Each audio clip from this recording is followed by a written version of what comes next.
Welcome to the Tech Egg. Don't get scrambled. Enjoy the video. In this video, I will explain how to plant Echinacea from seed. First, let's prepare for successful germination. Echinacea seeds need a period of cold to sprout, so a process called cold stratification is essential. You should begin this process indoors approximately 10 to 12 weeks before your region's last expected frost. Use a high-quality, sterile seed starting mix in clean trays or small pots. Sow your seeds about 1/4 inch deep, gently covering them with a thin layer of soil for optimal contact.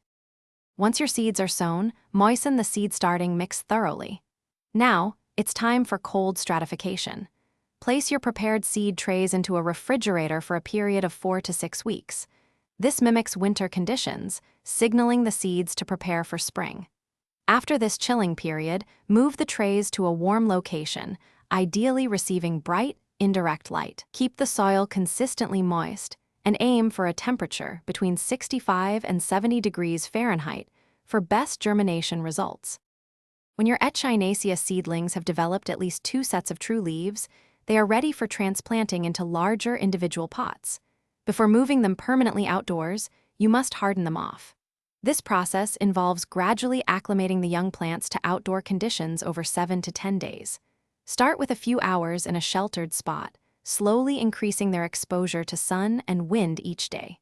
Finally, select a sunny garden spot with well-draining soil for their permanent home.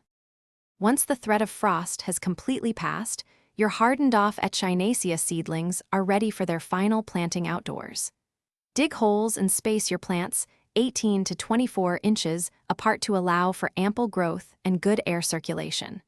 Water them thoroughly immediately after planting and continue to water regularly until they are well established in their new environment.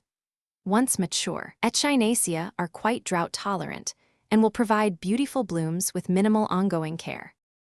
Thanks for watching. Consider subscribing if I helped unscramble your problems.